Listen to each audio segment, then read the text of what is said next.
All right, so again, there is no class on Monday, and next Wednesday will actually be a very interesting day. So by the end of today, we'll have learned 3 different machine learning models: KNN, linear regression, and logistic regression.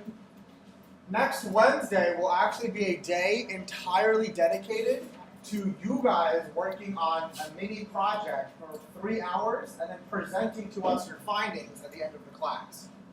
So essentially what will happen is on Wednesday, I'll come in with different prompts. You all will get into groups or work alone, depending on what you want to do. Pick a project you want to work on, and for the next 2.5 hours, you'll work on it and get the best results possible. And then at the end, every single group will present their findings to the class for about 5 minutes. So that will be the entirety of Wednesday. We won't learn anything new, but it's a great chance to actually work on a real problem set. When I say real problem set, I actually don't mean a problem set that you can just find on Google, like the glass data set that we'll be working with, or the brain versus body weight data set that we were working with. When I say real data set, I mean any piece of data that I give you on next Wednesday will either be publicly available large data sets from a state, from a city like New York or San Francisco, or privately held data that is not available on the internet, which I only have because I used to work and own a data science consulting firm. So any data set I give you will either be privately owned by someone or publicly available but huge and owned by a city. So really real data sets that are not made for education purposes, they are made for people to actually try to work with and make sense of. That's going to be next Wednesday. But to get there, we have to get through this Wednesday. And this Wednesday, i.e. today, we'll be learning about logistic regression. So I want to take a couple minutes to talk about the readings that I had assigned on Monday about the natural logarithm and E. Can someone tell me a couple things that they learned about the number E?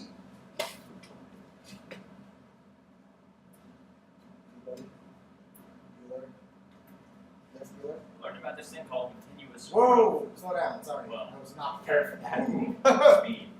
I learned about this thing called continuous growth. What is continuous growth? Well, imagine if you have an interest rate that compounds semi-annually or quarter-annually. You just took that to an infinitesimally or infinitely large number of iterations. Continuous means you have an infinite number of basically iterations that you are compounding. So essentially, instead of calculating interest every year at a certain day, you calculate my interest every nanosecond or faster, and I keep getting micro pennies every second, essentially. Is that what you're trying to tell me? Yeah. Fair enough. What else? Mars. A way to fit a smooth line through jagged data sets. Elaborate. Because I'm curious.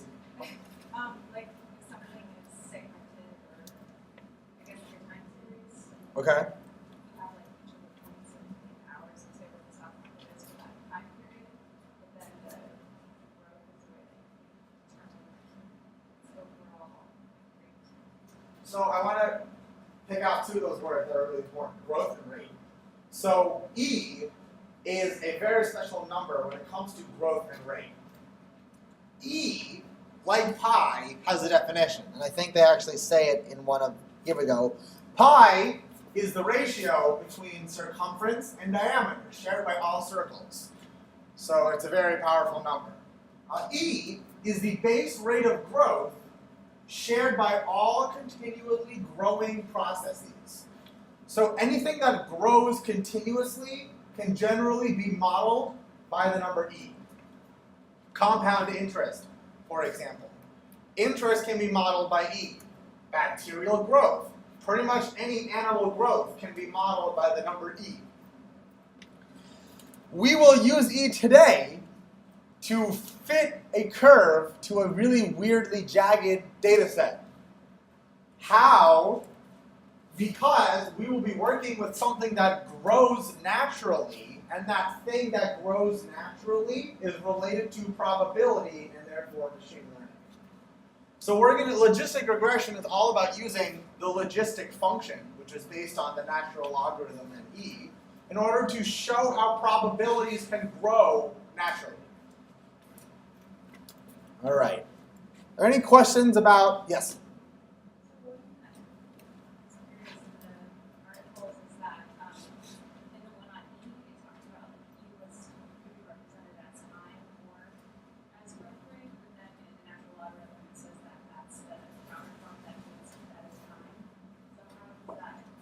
So E by itself is a number. So let me.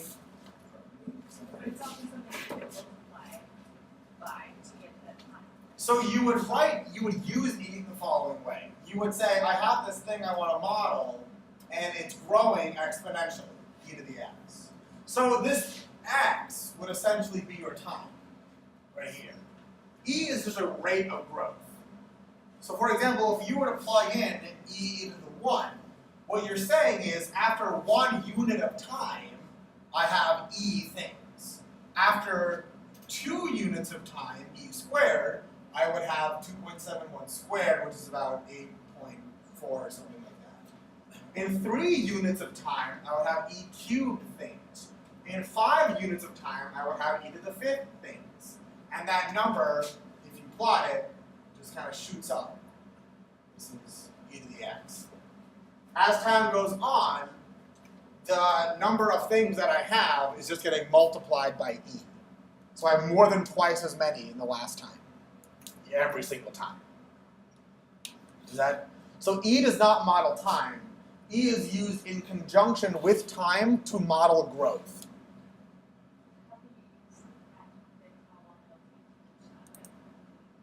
Good question. So the question is, how can I use this to predict how long it will take to get to a certain...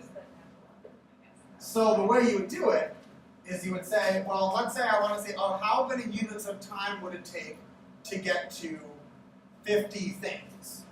50 bacteria, 50,000 polar bears, whatever it is. 50 things.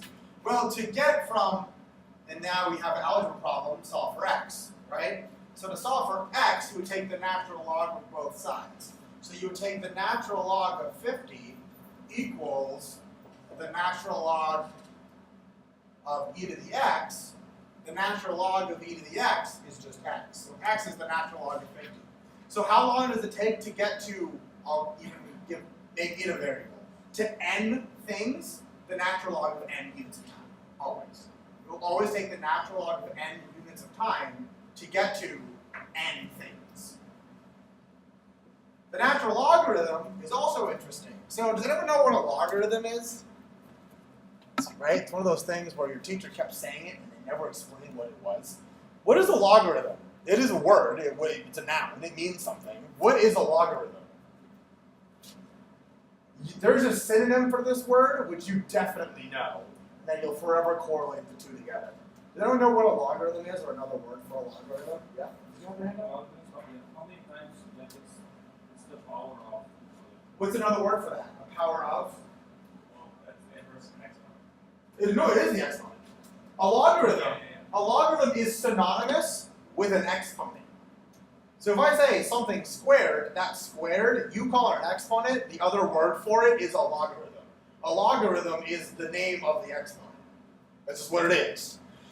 The natural logarithm just means that we're in base e. Natural is just a word that we imposed on it because e is a natural number that we like to call it. So if I say the natural log of x equals y, and here's a kind of a trick that I like to do, the natural log is the same thing as log base e of x equals y. What that means is, and I don't know if you've seen the arrow trick, but here's my arrow trick for remembering how to do these. This is a question. Natural log of x equals y. That's a question, essentially. And the answer is e to the power of y equals x. So the other way to write this formula is e to the y equals x. These are equivalent statements. Now I'm going to read it in two different ways. The natural logarithm of x is y. E to the y is x. Y is the natural logarithm. And note in its alternative form, it's the exponent. Logarithms and exponents are the same exact thing. It's just we usually write them in different ways, and this way is more pleasing to the human eye because it's just easier to look at and work with mathematically. This makes less sense because I'm using words and parentheses to describe numbers where we don't like that. But these are actually the same exact sentence. Here we would use the word logarithm, here we use the word power of or exponent, but they're really the same thing. That's middle school algebra in 5 minutes. Great. Awesome. Moving on. So today we'll be talking about logistic regression. Our lab for the day will be working with Titanic survival data. You might have encountered this data online on Kaggle.com. It is one of the kind of flagship problems they have you work on. And the question that we're going to be asking later is, what allowed someone to survive the Titanic or vice versa? What caused them to die on the sinking of the Titanic? So we're going to be investigating which variables really attributed to survival and the death rate of the Titanic. Some of which you'll say that's fairly obvious, but it's really nice to put numbers to them because otherwise we're just kind of taking guesses. That's generally not very good. So I've gotten a lot of people say that they like IPython notebooks, and that's cool. IPython notebooks are really nice. So I actually have an IPython notebook for today as well. So in the GitHub, you can click the link and it'll take you to this IPython notebook. For those of you who wish to follow along in the .py file, I again, in the code folder, have the same exact code, just in a .py file. So if you'd like to follow along in Spider instead of the notebook, by all means, it's the same exact code. But here I get to use pretty pictures, things like that. First question first. David, what does the fourth bullet, what does the fourth point say? Is it too small? Okay, that was really what I was trying to get at. What does the fourth point say now?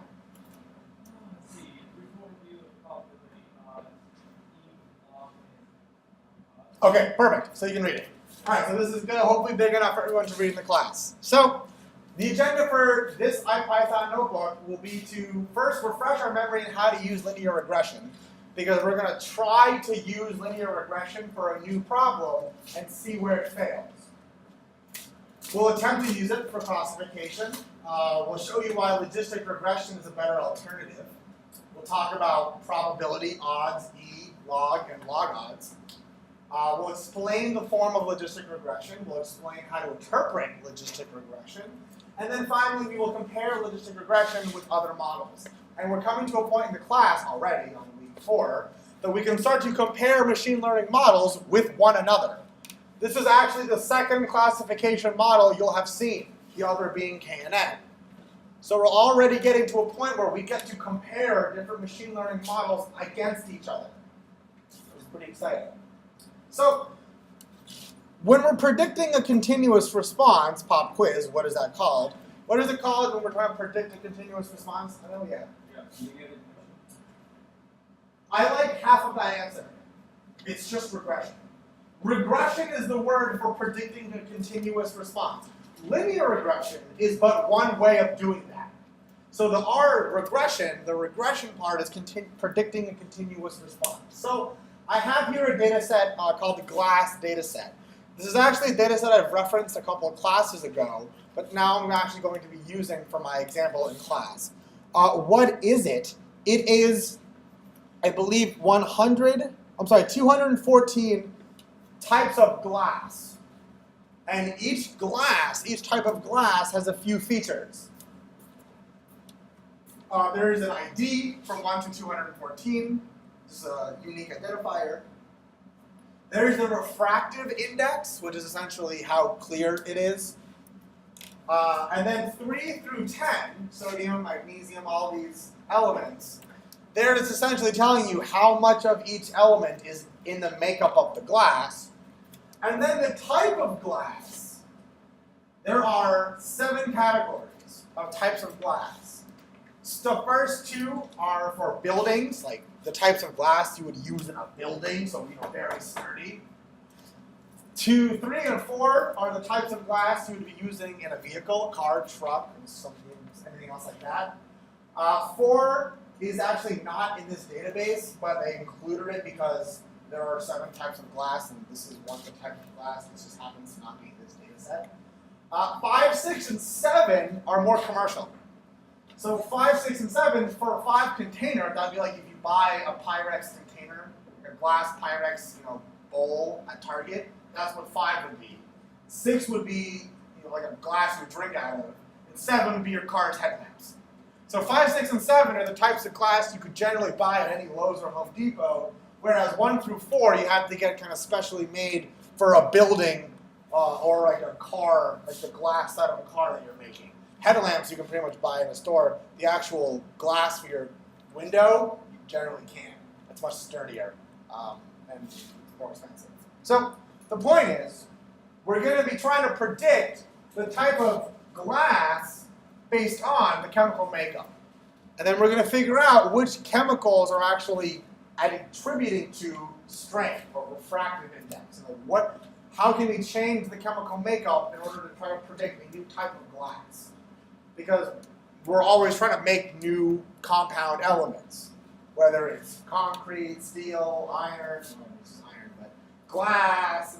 We're always trying to think of new ways to make these things. So if we can understand which chemical compounds are driving the actual type of glass, we'll have a much easier time trying to create a new type of container glass or a new type of building window glass. All right. So in my first block of code, I will import pandas for data exploration. There is a URL that I've included here. This URL will actually have all of the data points, all 214 types of glass. The column names, I just kind of gave them to you in a nice, easy format. RI, so there's ID, RI, which stands for refractive index. The chemical compounds in their whatever scientific name. And then the last one is the glass type, 1 through 7. What type of glass is it? So you can see I have glass dot head here. I have the first 5 rows, and you can see kind of what it looks like. Notice how the refractive index and all of the chemicals are in a decimal format. Some of them get in a 2 floating point rounded for the elements. And the refractive index is rounded to the nearest 10,000th. So they're all decimals. The only thing that really isn't a decimal is glass type, and that's a category, 1 through 7. I also added another column called assorted. Assorted is either going to be 0 or 1. And this line of code, this last line of code here, what it's doing is, it's looking at glass type, which is 1 through 7, and it's saying, okay, if it's a 1, turn it into a 0. If it's a 2, turn it into a 0. If it's a 3 or 4, turn it into a 0. If it's a 5, 6, or 7, turn it into a 1. So really what I'm doing right now is I'm taking 7 categories and making it into 2. So I called it assorted. But essentially what I'm creating is if the glass type, if the assorted type were 0, it's much more industrial level strength glass. Whereas if assorted is 1, it's much more of a household type of glass that you would find at your dinner table. So 0 versus 1 is very much industrial grade versus commercial grade glass. So let's say we want to predict Ri, the refractive index. And our only feature is aluminum, Al, or aluminium, whatever you'd like to say. How we would do that is by essentially forming it as a regression problem. Because Ri is a number, it's a continuous number. So we'd use a linear regression with aluminum as the only feature and the refractive index as the response. And here's what it would look like. So this scatter plot with using Seaborn is using aluminum on the x-axis, refractive index on the y-axis, and you can kind of see this line of best fit, this linear regression, being drawn through it. As a kind of pop quiz from last time, can someone explain to me how the line of best fit is formed? What mathematical entity is being used when trying to figure out the line of best fit? What is it called? Yes. Ordinary least squares. Ordinary least squares is, yes, is the name of the procedure, but what is the thing that ordinary least squares is trying to minimize? You know what it's called? Distance is a part of it. Say it again? Well, I mean, it's the distance from the dots to the line. It's like that distance from the dot to the line. What is it called? The sum of squared residuals. It's, well, and residual is another word for error, so you're pretty much in on the head. But it's the sum of squared residuals. It's the distance between each dot and the line squared and add them all up. And you want to minimize that number as much as possible. And that's what this line is. This is the only line in space that has the smallest sum of squared errors. That's how it's calculated, yes. Linear model. Linear model plot, yeah.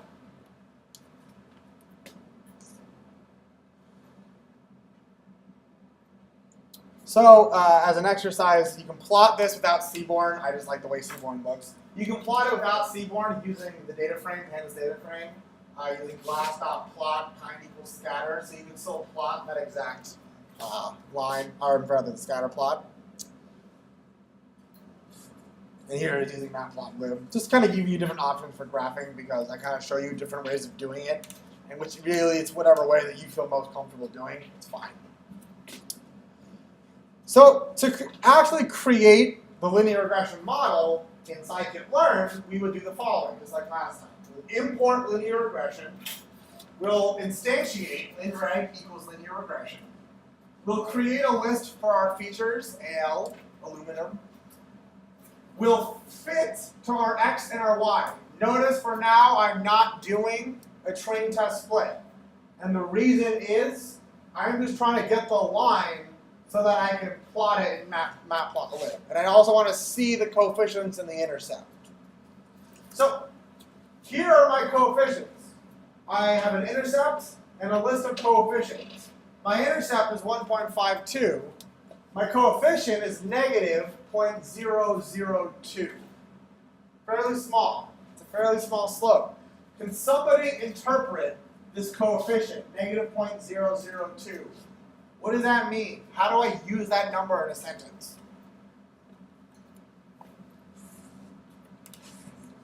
Yes? What is inversely proportional? So aluminum and refractive index. So the way to say it is, for every unit increase of aluminum, for every 1 unit increase of aluminum, the refractive index should go down by 0.002. That's how we would use this number in a sentence. So we can make predictions. If you have 1 unit, 2 units, 3 units of aluminum, we would have 1.5194, 1.517, 1.514. So it keeps going down. The refractive index goes down as you add aluminum. And if you think about aluminum, aluminum is an opaque, you can't see through aluminum.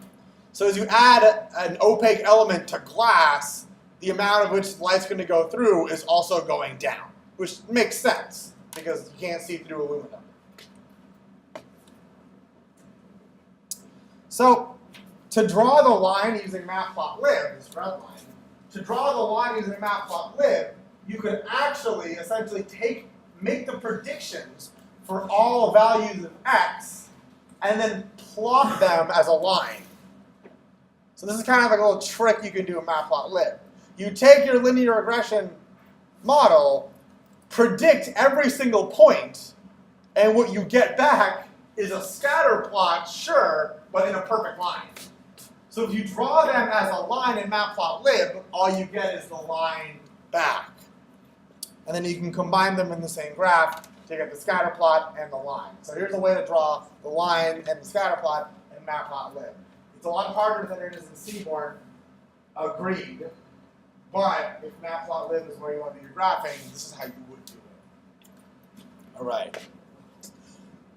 Just a refresher, and I'm kind of breezing through the linear regression part because I want to get to the logistic regression part. So as a refresher, though, because this is important, because logistic regression, let's back up.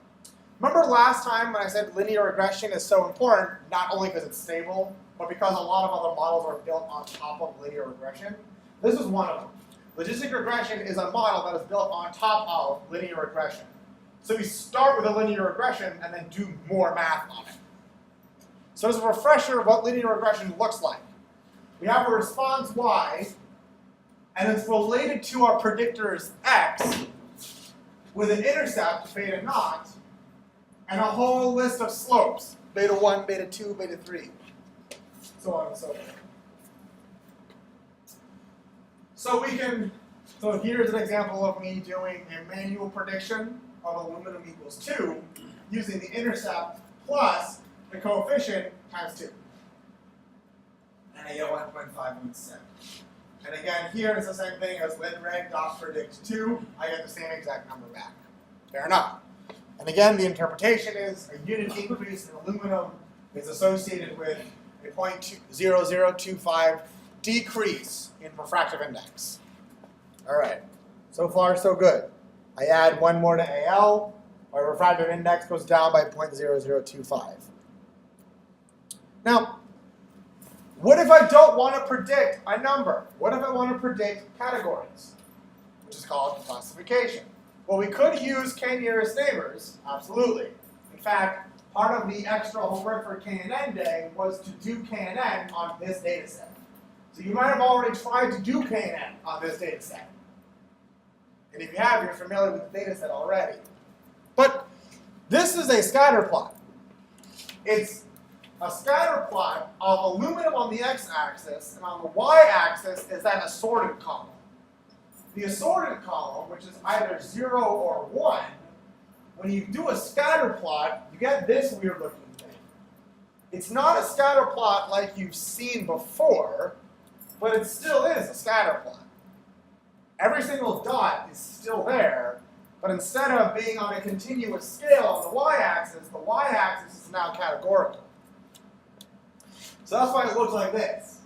You can kind of see on the left side there's a lot more dots on the 0, and if you move to the right, you start to get more dots up here on the 1. And the 1 again being the more consumer grade, and 0 being industrial grade. Fair enough? Does this make sense? The scatter plot, aluminum versus scatter, or versus assorted. So what do? We could try to draw a regression line like we did before. Because if you think about it, 0 and 1 are just numbers. So you could conceivably draw a line through the points to try to predict them. If we did, it would look like this. Our feature columns are aluminum. We create a data frame of this column aluminum. Y, our response, is now assorted instead of refractive index. I'll fit to my x and my y, and then I'll predict all of x again to get that line. And this is what I get. This is the line of best fit through these points, which, if you didn't already guess, is not a very good fit. It's not a very good fit because what is one of the base assumptions of linear regression? What is one of the base assumptions of linear regression, guys? Independent predictors. Independent predictors, agree, but we only have one predictor, so of course they're independent. What's the other one? This is a very basic assumption of linear regression. What is it, Ozzy? That the relationship is linear. One of the base assumptions of linear regression is that the relationship between your variables is linear, which we can clearly see by the graph is not true. You cannot make a nice line through all of the points. You could make two really nice lines, obviously, through 0 and 1, but that wouldn't make any sense. There is no line that nicely goes through these points. So we have a problem. But let's stay with the line for now and see if we can make it better. If Al equals 3, aluminum equals 3, where would our line be? Our line would actually be right here at this intersection. So if Al were 3, our line would actually say 1. If Al were 1.5, follow our line, and AL were 1.5, we get kind of close to 0, maybe 0.1. So in a way, we could use this line to predict the category. For example, you could say, if AL were less than 2, you would be on this left side of the graph, where the line is down here, and you would predict 0. If AL were above 2, you could predict 1, because you're on the right side of the graph. That's one way you could do that. But if I do that, what am I assuming that line is? Say again? Well, it's linear. It's definitely linear. But if I use that graph in the way I just described, if AL is 3, the line is 1. If AL is 2.5, the line is 0.8, and you round up to 1. What does that sound like? It almost sounds like a probability. Because if the line is bringing me to 0.8, I could say I have a 0.8% chance, 80% chance of being in category 1.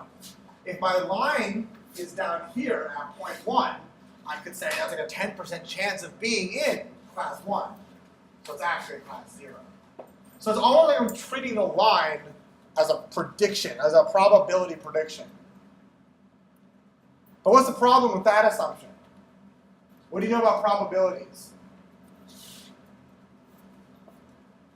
Are they bound by anything? What if aluminum were 4? Where would the line be? Our probability line, as we're kind of describing it as. If aluminum were 4, where would the line be? Above 1. What is it? Is that bad? Yeah, probability. For probabilities, it's really bad. Because you can't have a 150% chance of something happening. So the line quickly falls apart in our analogy of probabilities because the line goes on infinitely in either direction, both up and down. It would shoot off to negative infinity and positive infinity. However, it's a start. I will make A, so if we predict 0 for the lower values of AL and 1 for the higher values of AL, our cutoff value would be about 2-ish, about 2, because that's where the regression line kind of crosses that made-up threshold of 0.5, right? Because if we're between 0 and 1, our two classes, 0.5 and up would round to 1, 0.49 and down would round to 0. So we have kind of like this imposed structure of rounding that we could use. So here's an example. As a reiteration, I'll be using a little bit of NumPy, importing NumPy as NP. np.where is a very nice function. np.where will essentially say, well, I'll show you. I'll create an array called nums. Inside of nums, I have 3 values, 5, 15, and 8. Simple enough. In this next block of code, I will say np.where nums greater than 10, comma big, comma small. What that actually does is, the 3 arguments, for each element in nums, it's going to say, is it bigger than 10? If it is, if true, replace it with big. Else, replace it with small. So essentially what np.where does is it imposes a very simple if statement. If the if statement evaluates to true, it will replace it with the second argument. If the if statement is false, it will replace it with the third argument. So 5, 15, 8 becomes small, big, small. That's what np.where does. So that's a simple example. The reason I wanted to show you np.where is the following. I have my predictions, my assorted predictions. These are predictions that I got by using my linear regression to predict assorted. And I got that, to be clear, I got that from here. I use my linear regression to predict X. And here are some of the values. I will use np.where in order to say assorted pred class new variable equals np.where. So we'll have an if statement, what to do if it's true, and what to do if it's false. The statement is assorted predictions greater than or equal to 0.5. If that's true, replace it with a 1. If that's false, replace it with a 0. So it's taking anything 0.5 and above, turning it into 1, 0.49 or below, turning it into a 0. And this is what I get. These bunch of decimals become a bunch of zeros and ones. I can plot the predictions the following way. So using matplotlib, I will plot aluminum versus assorted credit class, and then I'll combine them with the line color red. And you get this funny looking thing. Why this is happening, if you just do it, just AL and assorted credit class, the reason that it goes up and down like this is because it's trying to connect the dots from left to right. And the points, they go up and down, so a 0 became a 1, then became a 0, so if you follow here, 0, 0, 0, 0, 0, and then 0, 0, 1, 0, 0, 0, 1, 0, 0, 0, 0, 0, 1. So it keeps going up and down repeatedly, and then you get something that looks like this. Not too nice looking. So we can fix it. We can fix it if we sort by aluminum. So if we sort by the x-axis, you end up getting the same scatter plot that looks like this. This is interesting. This is very interesting. What we've essentially done, ladies and gentlemen, we've taken a line and we changed its structure. We took a line that went through these dots, that kind of went from the bottom left up to the top right. We took this line and we kind of just bent it. We bent that line in order to fit our data.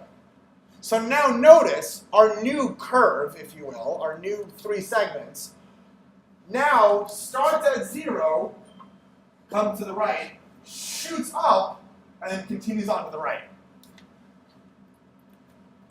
This used to be a line, and we're getting somewhere now. This whole analogy of the line representing probability is starting to make more sense. Because now I've asserted a structure where it's bound above by 1 and below by 0. And this vertical section represents the threshold at which points stop becoming 0 and start becoming 1s. So this vertical line is representing a threshold. And it's around 2. Aluminum equals 2. I want to stop for questions. Did what I did just make sense? I took a line, a straight line, and I said, for any value on the line that's above 5, turn it into a 1. If it's below 4, 9, turn it into a 0. And now I have this structure.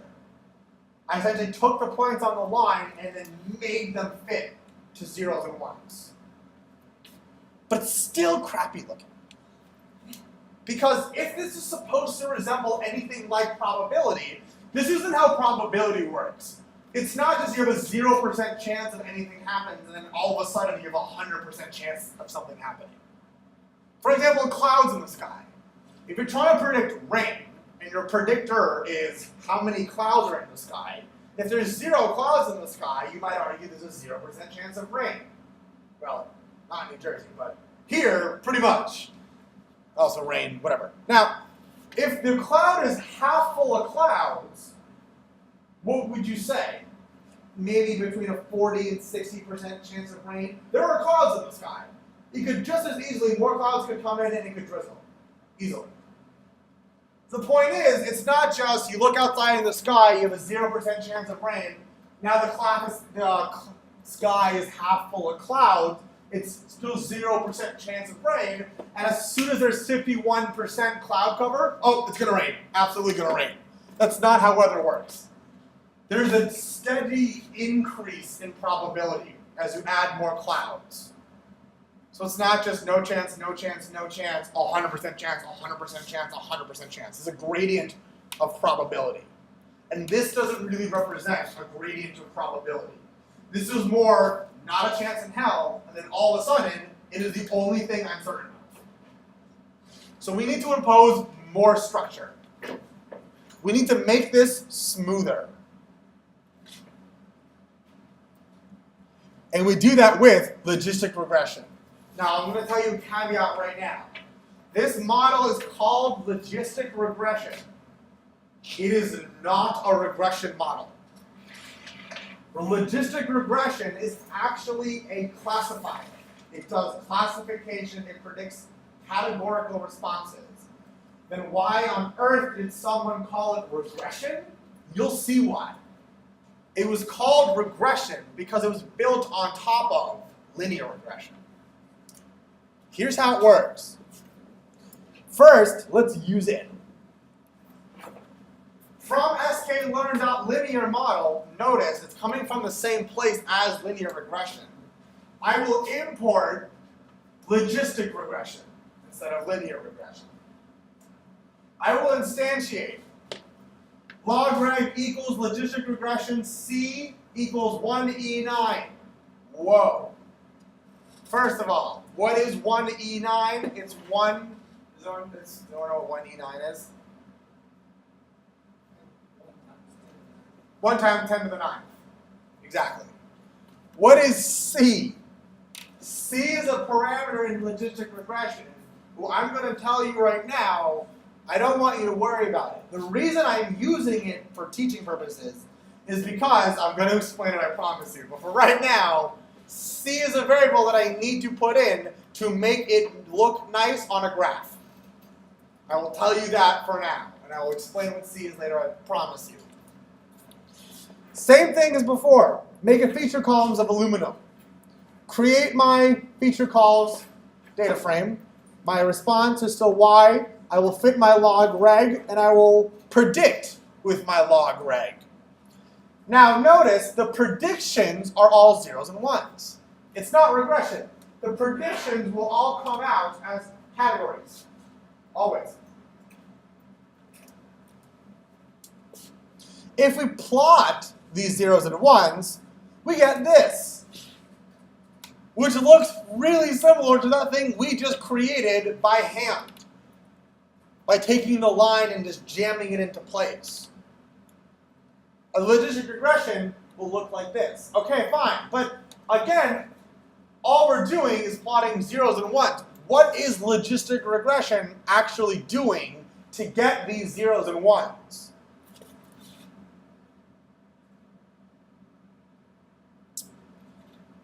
Remember predict proba? So predict, if you recall, if a scikit-learn model, if you do model.predict, model.predict will either give you 0 or 1. It will give you the answer. If you do model.predict proba, what does predict proba give you? Anyone remember from K&N? What does predict proba tell you? Remember? What? Probability of what? How likely it is that it's the right thing. Yeah. Predict proba will tell you the probability distribution of being in either class. So for each point, you would actually get two numbers. You would get something like 0.2, comma, 0.8, i.e., there's a 20% chance in being in class 0 and an 80% chance, I'm trying not to trip over this, 80% chance of being in class 1.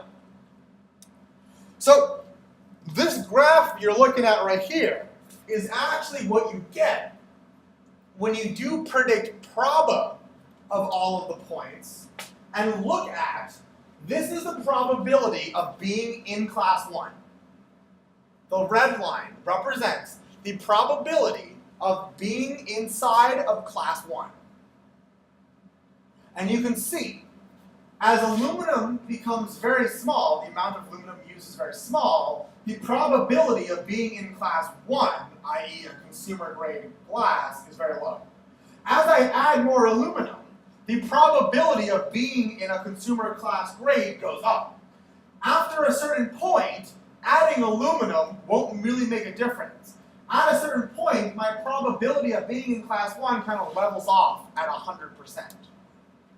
This curve makes a lot more sense if I'm using the analogy that the curve represents the probability of being in class 1. And I keep saying class 1, and I literally mean assorted equals 1, i.e. what I posed before, that it's either glass type 5, 6, or 7, the consumer grade glasses. I'm going to take a second. Are there any questions about what I just said? Hopefully there's some questions. What does this line represent? Someone tell it back to me then. What does this line represent?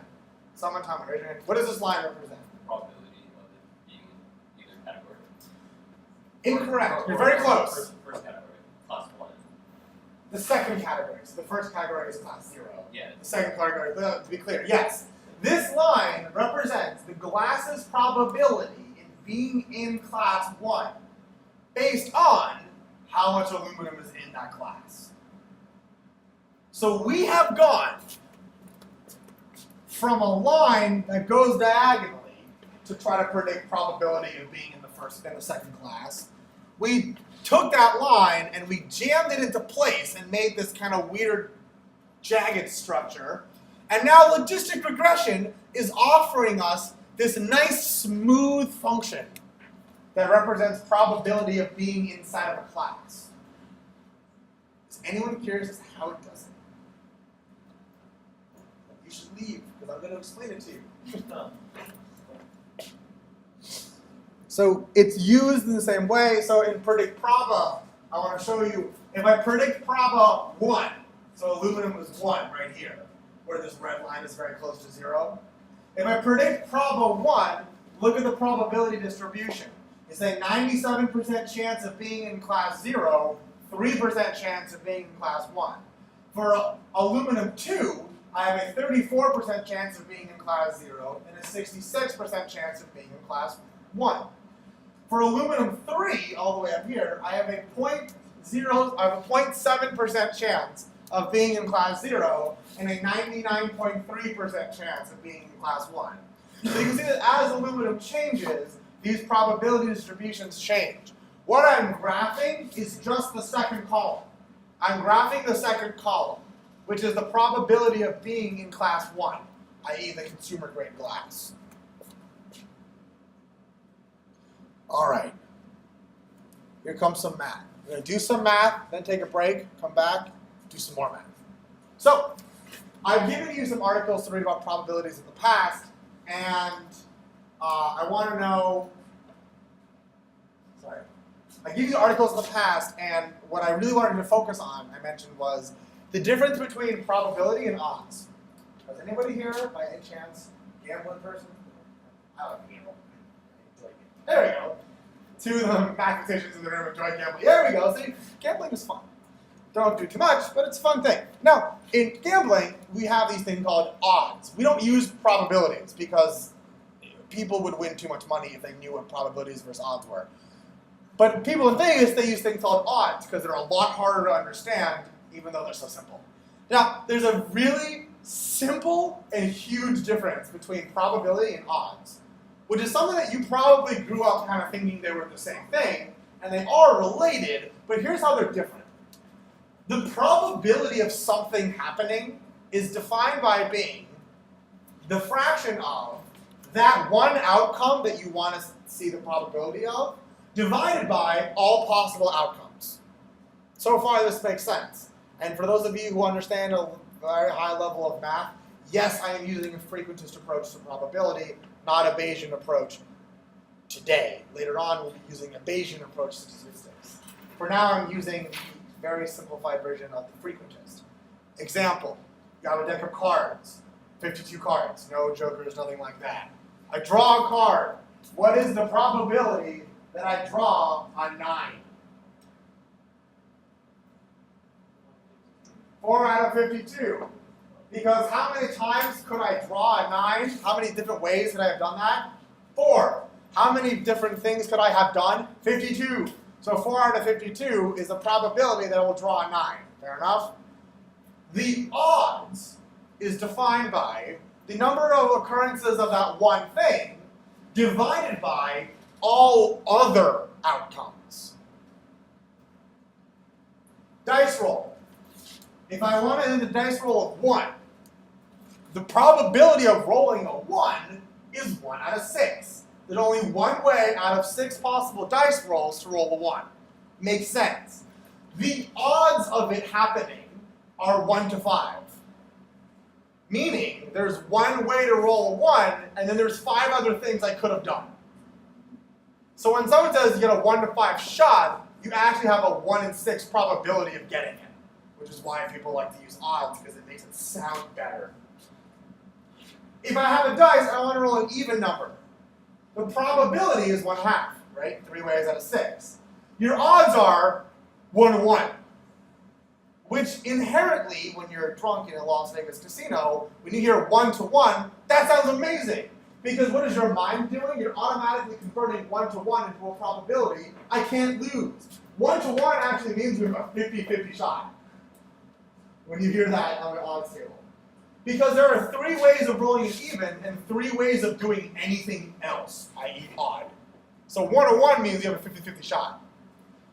Rolling less than a 5, you have a 4 to 6 probability of doing it. Your odds are 2 to 1. 4 to 2 or 2 to 1. Again, 2 to 1 sounds amazing in your head because you're saying 2 divided by 1, and that's how we think of the word 2. 2 to 1, 2 divided by 1, oh my god, I double can't lose. But in fact, you really only have a 2/3 probability of getting it right. So, fundamental difference between probability and odds, and super important. There's a way to go from one to the other. And it's this formula. The odds of something happening, O, equals the probability of it happening divided by 1 minus the probability of it happening.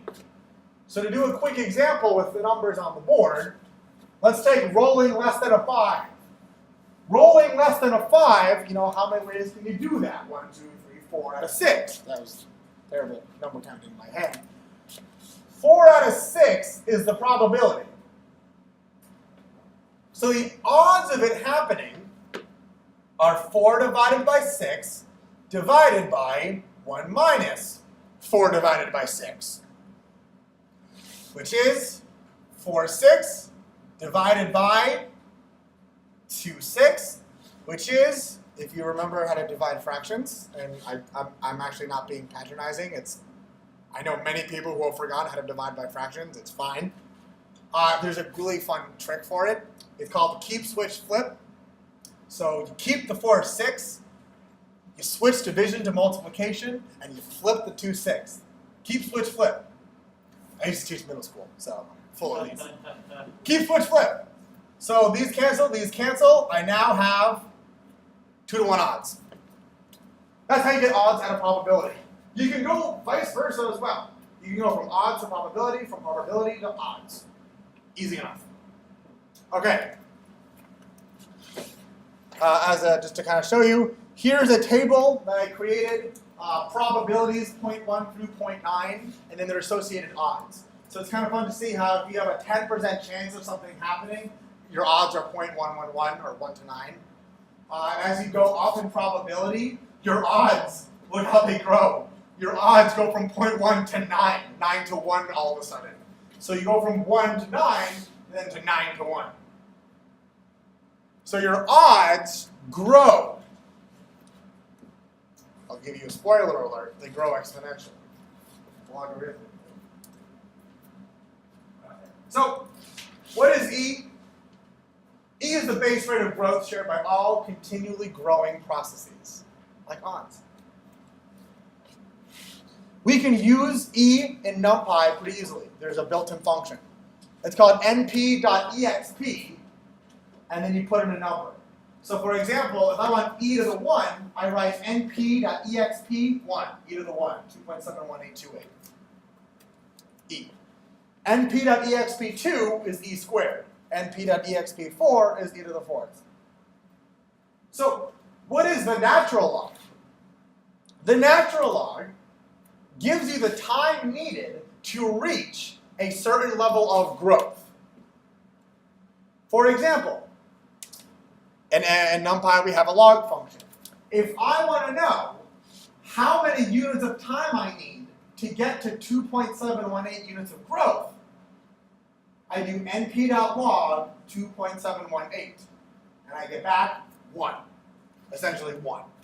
I need 1 unit of time to reach a growth of 2.7. So if I start with one thing, and I wait a single unit of time, now I have 2.718 things.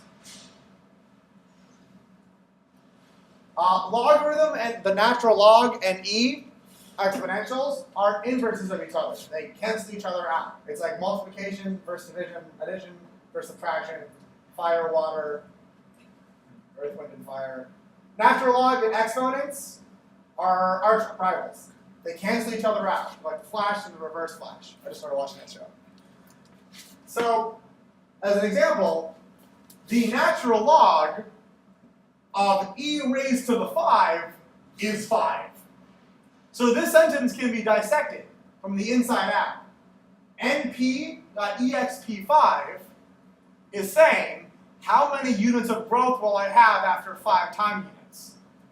And then the next question is, how many units of time do I need to get there? Which is just 5. So you kind of like reverse asking a question. It's like saying, okay, if I'm, X years old today, let's say I'm 30, how many days will it be until I get to 31? It's my birthday, let's say. How many days until my 31st birthday?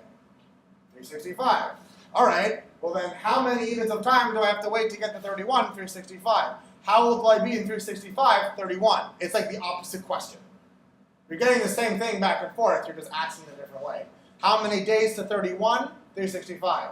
In 365, how old will I be? 31. To get to 31, how many days? 365. They're inverse questions of each other.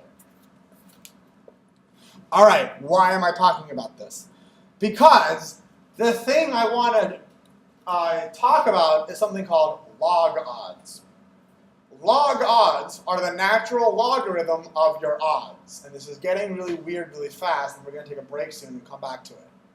Log odds, by definition, is just the natural logarithm of your odds. So the natural log of 0.1111 is negative 2.19. The natural log of 0.25 is negative 1.3. Down here. The natural log of 9, the natural log of 9 is 2.19. The natural log of 4 is 1.38. So this column is just the natural log of the column before it. Fine. Why? And this we'll get to after a break. So let's take a break, 10-minute break, and we'll come back and we'll go over the actual formula for logistic regression. The difference between odds and probability for y equals sometimes divided by n minus 1. And so let's back up a little bit to kind of review really quick what odds and probability. So probability, the concept that we're all very familiar with, is the chance of something happening. Odds are a very similarly related concept. They are, you can get odds from probability, but they mean something different. So we were just looking at an NFL website where they said the Detroit Lions have a 100-1 odd bet to win Super Bowl. So if you're not familiar with NFL, the Detroit Lions are notoriously awful at football. So they have a very low chance of winning the Super Bowl. So when the site says 100-1, what that means is if you bet $1, and they win, you get back $100. So obviously if the Detroit Lions win, you put down a $1,000 bet, you're pretty much gold, you're in the money. You have $100,000 now. Problem is, 100-1 odds is actually over a 99% chance of losing. So you have a really good chance of losing, even though they call it 100-1 odds, which is why they do that. Because they're not going to write, oh yes, you have a 99% chance of losing this dollar, please give us $1. That's not how they're going to phrase it. They're going to tell you, well, if you win, you get $100. That's how they phrase it in betting. So that's a good idea. So probability and odds are related. You can go from one to the other. Why is this important? Because that's how logistic regression works. Recall, linear regression is a way to model a continuous response as a linear combination of your features. Y equals beta naught plus beta 1x. You might know it as y equals mx plus b. Same thing. Logistic regression. This is why it's called regression. It's log odds of a categorical response being true as modeled as a linear combination of the features. So notice the equation. The beta naught plus beta 1x on the right-hand side of the equal sign is the same. It's the same beta naught plus beta 1x. The difference is, and here's the sneaky thing, here's why I said models are built on top of linear regression. The continuous response I'm fitting to is the log odds of the probability of being in the class true, or the class 1. I'll say that again. Logistic regression is a linear regression where the response is log odds of the probability of the category being true. Log of p over 1 minus p over 1 minus p is O, odds. So log odds is the continuous response. Why? Why did we even do that? That sounds so far-fetched. Who thought of that? What's the point? Well, it actually turns out to be really nice, and here's why. This is called a logit function. This function right here I'm pointing at is called the logit function. I call it logit function. And I'm going to prove it to you. I'm going to prove how it works. And if you are frightened by math, please still try to watch, because it's very interesting. If you're not frightened by math, please find me after the class. I'll go even deeper. So, probability P is often written as pi, which I don't necessarily agree with, but that's how people do it on the internet sometimes. So I'm going to write it as pi. So so pi equals probability. So just kind of keep that in mind. It's not a constant 3.14. Okay. Now, I have this logit equation. I have the log, or the natural log, I'm going to write it as the log, of probability over 1 minus probability equaling beta naught plus beta 1x. This is a linear regression where the response is my log odds. P, my probability, I'll write it out, is the probability of being in class, quote, true. True, in our case, is commercial glass true or false? So the probability of being commercial glass is in a logit function here. Okay, why? I claim here that it's because I can actually create an equation for probability. Because in the end, that's what I want. I want a function that will predict the probability of being in a class. Because that's how the classification works. If I can take in my predictors, input predictors, output a probability of being in a class, I can now do machine learning. Because if the probability of being in a class is 80%, I will say, yes, it will be in that class. Now here I say that, well, I can turn this function, log of pi over 1 minus pi, into this. Pi equals this monstrosity. Well, this monstrosity is not as monstrous as it looks. And I'll show you by proving how to go from here to here. And I left out the steps on the IPython notebook because I want to show you them in person. Easier to explain as I go. So, basic algebra will take over. If I have log base e, let's use the arrow trick that I just taught you. I'm going to rewrite this sentence in another way. I'm going to use the arrow trick to say e to the power of this thing is that thing. I'm going to rewrite this. So this is the same thing as pi over 1 minus pi equals e to the power of beta naught plus beta 1x. I've rewritten the equation, I've done zero algebra, I've done actually zero manipulations, I've just rewritten the sentence mathematically. In a form which is actually more understandable to most people, because I'm not using logarithms anymore, I'm using what you call exponents, which are the same thing. So I've rewritten the sentence. Oh god. See that. Can you see it over there? Blue, is this readable? Okay, great. So I want to solve this in terms of probability, pi. I want pi equals something. Pi equals some formula that takes in my predictors and outputs the probability of being in a category. So what should I do? Math fun? Anyone? What should I do?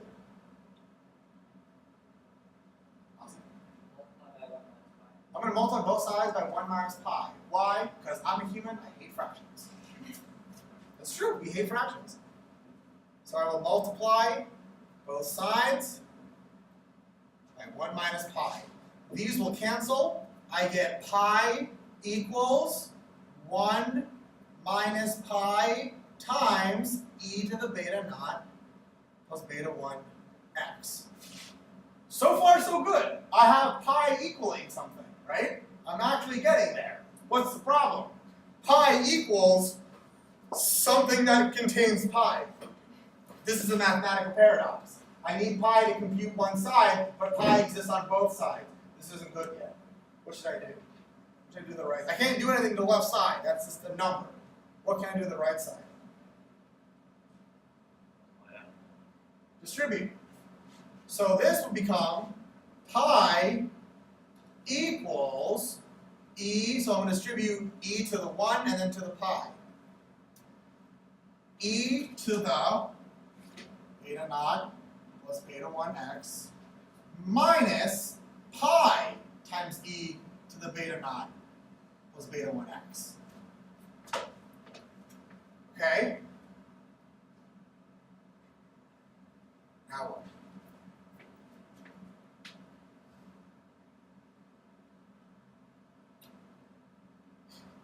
At pi e to the whatever, what's that? This one? Yeah. Okay.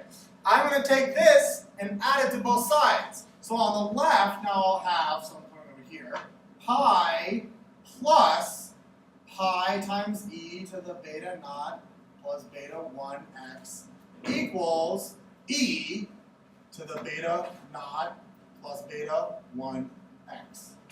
Now what? On the left side. Take pi out. Exactly. See on the left, I have pi here to pi here. Take it out.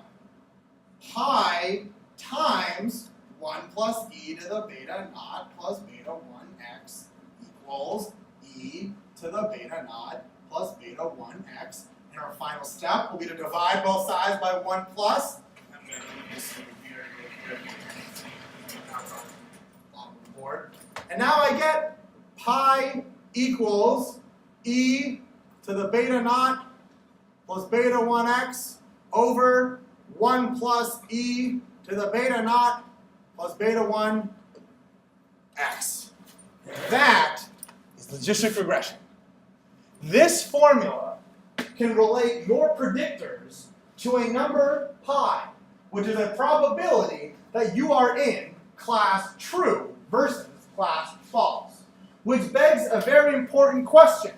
What if I have more than 2 categories? Because so far I've been talking about true and false. Well, there's really no other third option, is there? Well, logistic regression is what we call a binary classifier, which means it was built to handle 2 categories. Yes or no, true or false, A or B, one or the other. You can extend logistic regression to be more than 2 categories, but it was built to be a binary classifier. So this probability can actually tell you 2 categories. Probability is higher than 0.5, it's true. It's less than 0.5, it's false. Do you see how this can be turned into a machine learning classification? If we have this pi, we can use it to be our probability of being in a certain category. Now the math, I apologize if it was daunting to some, but This is how we can relate our predictors to our probability. And that's exactly how that's exactly how logistic regression works.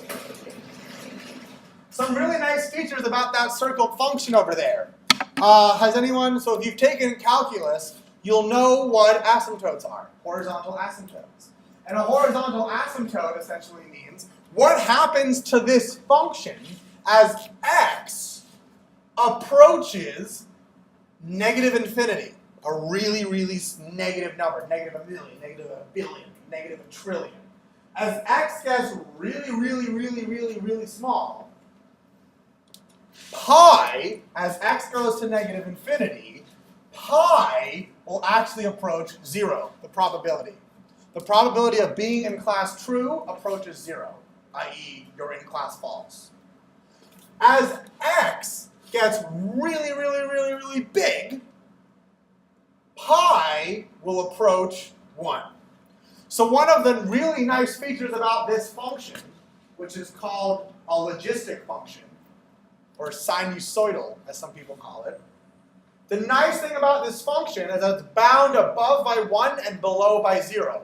It's perfect for modeling probabilities. More than that, it has an implied E. Well, not implied, it's explicit. There's an E.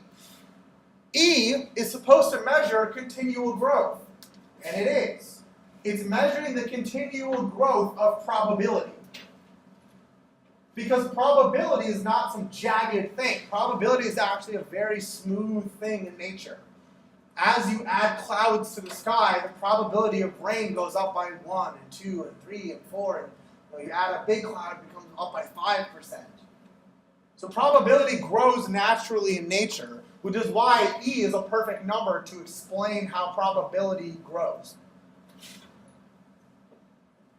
So, to summarize, the logistic function is nice because it takes on that S shape that we like, and its output is bounded by 0 and 1. Now, you might be thinking to yourself, I would have never thought of that. That's so not obvious, that's so terrible, I would never have thought of that. Well, let me put it this way. If you had thought of this, you would not be sitting in this class because you'd be rich. Okay? As a math teacher for some odd years, I always, when a student says, well, I would have never thought to derive and set it to 0 or something, I would have been like, good, if you were, you'd be Einstein. You'd literally be Albert Einstein if you had thought to do this yourself. So it's okay if this is non-obvious to you. Because it's not supposed to be obvious, because someone really smart who went into their house for 5 years and came out with a math equation thought of this, so you don't have to. Okay? I would never have thought to do this. This is insane. But someone did, and it worked. So good for them. Well, they're probably not rich, because it's math, right? But let's get real. Whoa, what? Was it Boltzmann? I think so. Oh, he did kill himself. That's so sad. Okay, well, math is hard. To be fair, math is really hard. That's why we left. That's why we leave math. All right, so a quick note, multinomial logistic regression, multinomial meaning more than 2 categories. So instead of binomial, multinomial. What you would do is, you would essentially have, you would estimate your coefficients using something called the maximum likelihood estimation, which I am not going to get into in this class. If you are interested, please find me after class and we can talk about it for sure. But my point is, you can use logistic regression for more than 2 classes using much more advanced math, and I'm happy to show it to you. But for now, we're going to be using it for only 2 categories. Yes? Do people in practice use it? Absolutely. Absolutely, because one of the biggest features about logistic regression is that it's a very natural way to predict probabilities. So for example, there are some machine learning problems where probabilities make sense, like sports. So in sports, logistic regressions are actually a really popular method because probabilities make much more inherent sense when you're playing a sport played by humans and is affected by the nature of the stadium. So logistic regression actually becomes a very used method when the thing you're trying to predict is mostly human behavior and or natural phenomena, Like sports is a great example of that.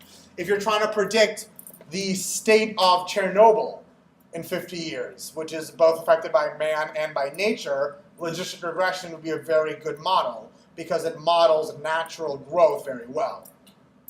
Yes? Sorry, so do people use it when the response has multiple answers? Okay. Yes, they use it when they use more than 2 responses. Yes, it is. Yeah.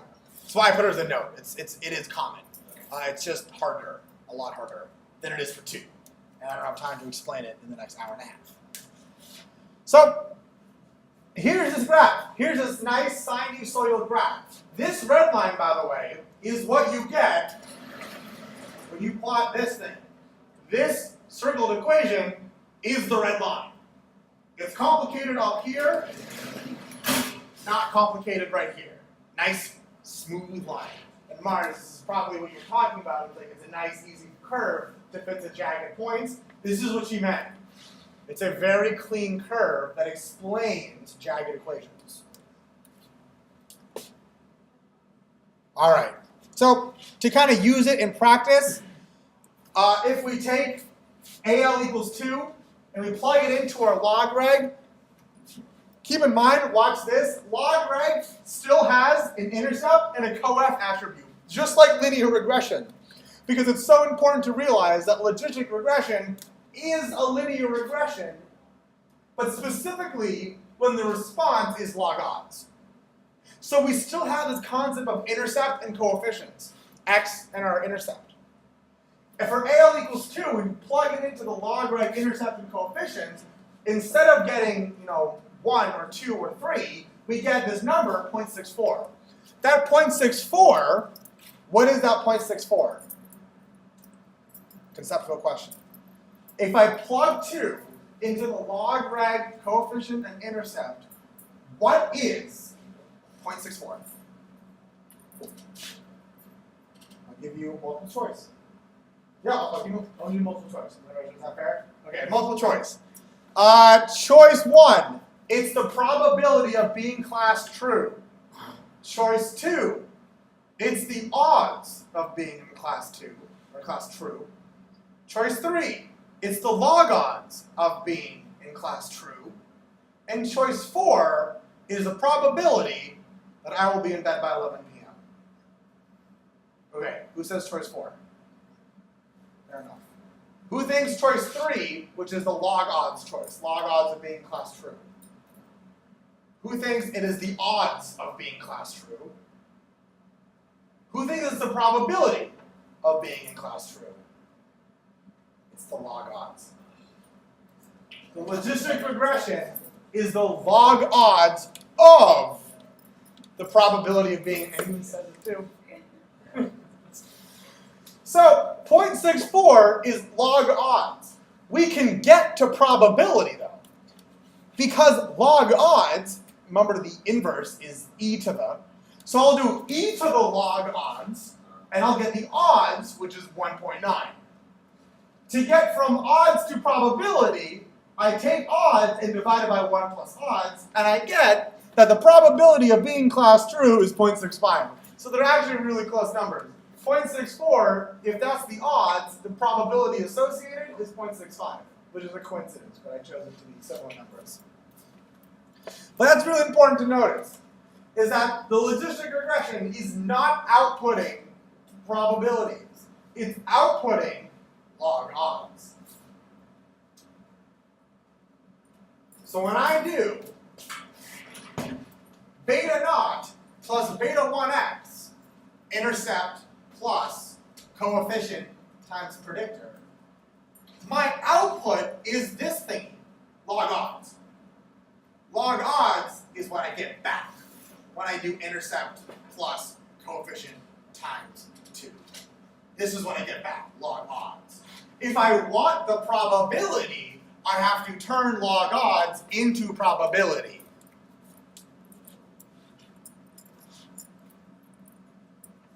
Yes?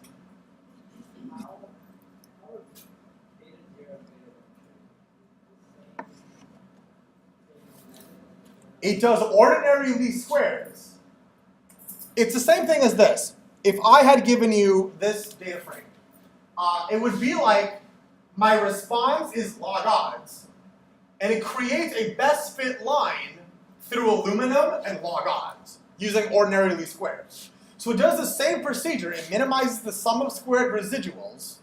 It's just specifically when the response is log odds. And then it does the math that I just did on the board. It does the math to go from log odds to probability to get that nice S-curve. So it starts by doing ordinary least squares to fit to log odds, and then to convert it to that nice S shape, it does the math that I did on the board. Quicker. Does that make sense? It's the same line of best fit. It's just the response is specifically log odds. All right. Here's a photo that kind of shows you the different values of beta naught and beta 1. So if you keep beta 1 constant and you change beta naught, it'll move your graph left to right. So notice how in the graph it's still bound above and below. It's bound above and below from 0 to 1, but when beta naught is 3, positive 3, it's this black line all the way to the left. When beta naught is negative 2, it moves the graph to the right, all the way to the right. So if you increase beta naught, your graph moves to the left. If you decrease beta naught, your graph moves to the right. So changing beta naught just moves it left and right. If you change beta 1, funkier things happen. This black line in the second graph, the black line is when beta 1 is 2. As you increase beta 1, you actually make that S-curve. You take the S-curve, so here's the S-curve. Let's say this is beta 1 equals 1. For beta 1 equals 2, you would get something like this. You would get a much steeper S. If you make beta 1 to be something absurd like 999, you would essentially get that vertical line that we created in the beginning of the class. So changing beta 1, increasing it, makes this jump in probability much faster. It's not as smooth and gradual. If you make beta 1 negative actually switches the direction of the curve. So instead of being this kind of nice S-curve, it would start at 1 and then work its way down. If beta 1 were less than 0, it would look like this. It would start at 1 and work its way down. So changing beta 1 actually can flip the direction of the curve. Yes? Can you actually plot the probability instead of log odds? That's a great question. The question is, can I plot probability instead of log odds? I'd love to. Here it is. And I want to make this distinction very clear because I'm really glad you asked that question. This S-curve is probability. The curve itself is probability. Because logreg, when you do logreg.predict, as soon as you say .predict, it does all of this math. To go to log odds, to probability, and then outputs probability in a class structure. So as soon as you say predict, it does all of that manual math already. So that red curve, this red curve, is not log odds. It's probability. It did all of that for us. I manually computed log odds by forcing the intercept and coefficient into an equation. I manually calculated log odds. But the .predict method will output the probability. It does the conversion for you. Does that answer your question? Yes. So whenever you see the S-curve, that S-curve is probability. This S-curve is probability. I could have just as easily given you a black box and said, use logistic regression, because it'll output the probability of being in each class. And that could have been the end of it. And you would have just taken my word for it. The whole log odds thing is just what it's doing behind the scenes, and why it's called logistic regression, because of all the logarithms that we're using and the logistic function. Did that answer your question? Great. So we're almost done, and then we work on the lab. Comparing logistic regression with other models. Big advantages. Super interpretable if you remember how it works. If you can remember odds versus probability, which is a simple equation, later. It's very easy to explain. Probabilities are super easy to explain to someone. The probability of hitting our benchmark next month is 0.7. That's really easy to say. Model training and prediction are fast. Why? Because what else is fast? Vanessa? Linear regression. Because logistic regression is built on top of linear regression, because linear is fast, logistic is fast. The only difference between linear regression and logistic regression is this math that we just did in 4 steps, that it takes a computer milliseconds to compute. The only difference between linear and logistic is 4 steps of math, of multiplying and dividing, and adding. No tuning is required like regularization, because it's linear regression. Features do not need scaling, like linear regression. Can perform well with a small number of observations, like linear regression. Outputs well-calibrated predicted probabilities, not like linear regression. This can predict probabilities, whereas linear regression cannot.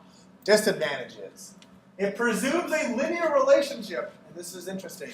It presumes a linear relationship between the features and the log odds of the response.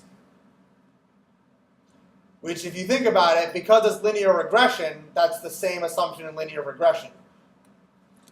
Performance is not competitive with the best supervised learning methods. Can you guess why? Use the B and the V word. Say it again. Is it high or low variance, you think? Low. High or low bias? High. High bias, low variance. So what does that mean? It doesn't usually do super well at predicting, but it's really generalizable. It's really generalizable. Notice when I graph the response, look at all those blue dots that would not have been categorized as true. The blue dot all the way to the left, that was commercial grade. It has an aluminum of 0. 0 aluminum in it. This line would have predicted literally 0%, or very close to 0%. Except it was 100%, it was class true. So it's actually high bias, because it's wrong a fair amount. But like linear regression, it's stable. So even if I took random samples of this data, this S-curve would hardly change. And once we get to models that are with very high variance, you'll see why you'll miss this. You will miss the days when you get consistent accuracy, whereas in a couple of weeks, you'll see, oh, I got a 99% accuracy. Then you run the same exact code again. Oh, great, I got a 20% accuracy. It will be highly varied. You will miss this. Yes? Does that mean that cross validation is less impactful on linear regression? In a sense, yes, sorry. Is cross-validation less impactful on linear and logistic regression as compared to those higher variance models I'm talking about? As much as I hate to say it, kind of. In the sense that cross-validation is always good. It's never bad. However, cross-validation was invented because of very high variance models. It was created to reduce the variance of really high variance models. So when your model is already low variance, it does less to correct the variance because it's already low. But cross-validation is still the best way to do out-of-sample error, which is still hard to estimate across all variance models. So cross-validation, you do cross-validation if you are planning to use this model in production and want to see how well it would do in the wild. Here I didn't do it because I just wanted to show you how logistic regression worked, but it's used it on all the data to not add in the headaches of cross-validation. Sensitive to irrelevant features and cannot automatically learn feature interactions. Again, both just like linear regression. All right. Now, I want to switch gears a little bit into metrics. And I have like a 5-slide presentation under the slides category. Slides. Called confusion matrix. Because now that we've seen 2 different classification metrics, it will be really helpful to talk about a confusion matrix. So, and we'll talk about confusion matrices later on in the course as well, but I want to introduce the concept. So, a confusion matrix is a table to describe the performance of a binary classifier. So let's say, for example, I'm trying to predict no or yes. And in this case, I will use the example. A test for the presence of a disease. So do you have disease, whatever, X. The test says yes, you don't have it. The test says no, you do have it. There's 4 different options. Either the test says no and you don't have it. The test says no when you do have it. The test says yes and you have it. The test says yes and you don't have it. Those are your 4 options. So a confusion matrix will show you how many times all 4 of those options happened. So each row and column represents something different. The first column represents the times when the test predicted no. And you can think of a test for predicting a disease like a machine learning model. It's making a prediction, true or false. You have a disease, true or false. It's really a machine learning model. The second column is the test predicted true. You have it.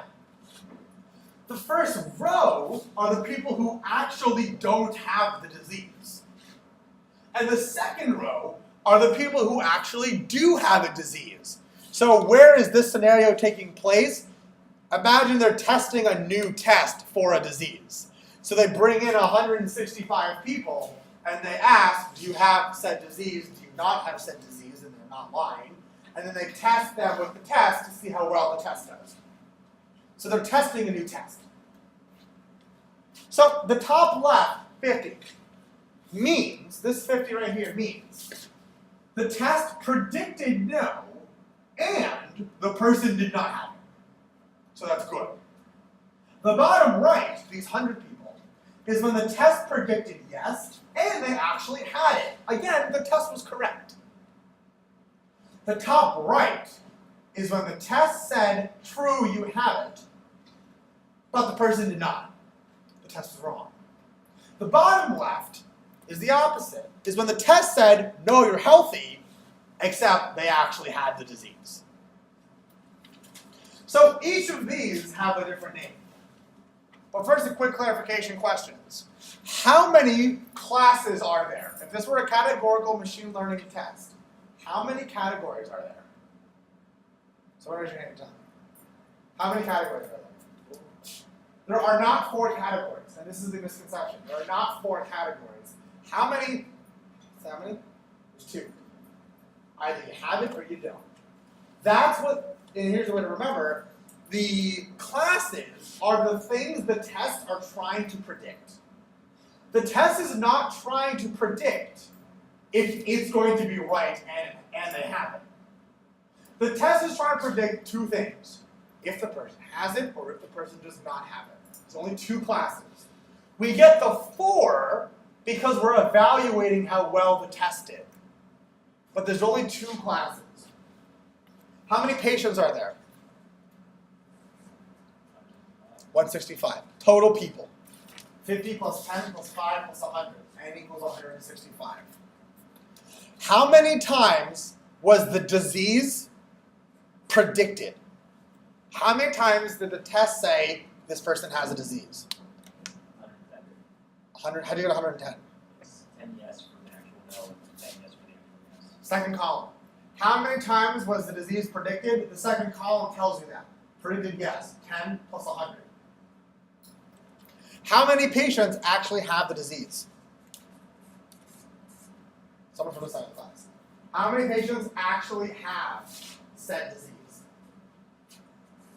55. Is that 55. not 55? Actually have the disease. Where do you get 55? This one?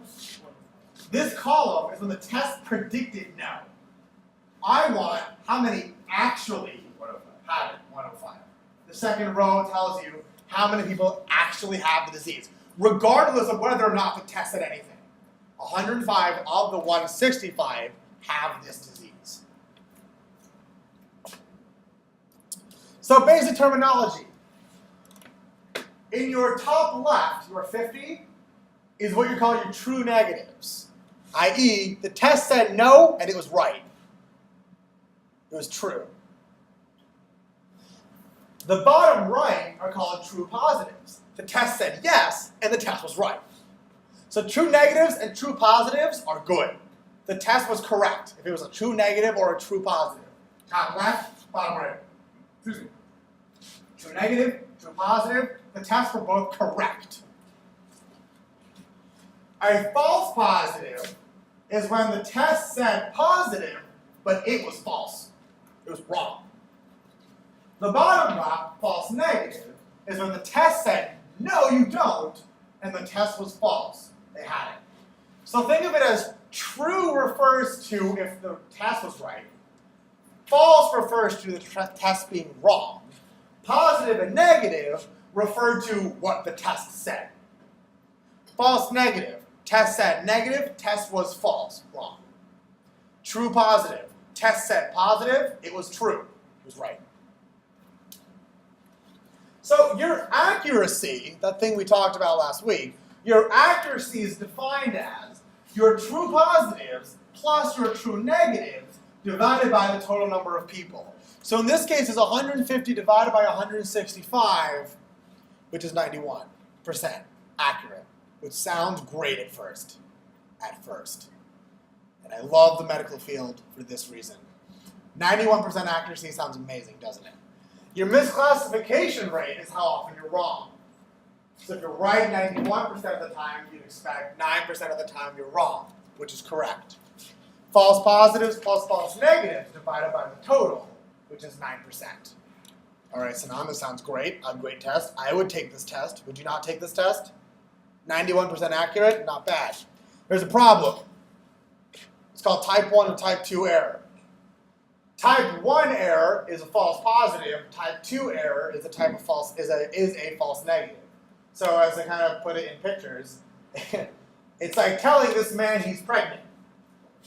So the doctor says you're pregnant. This is a false positive.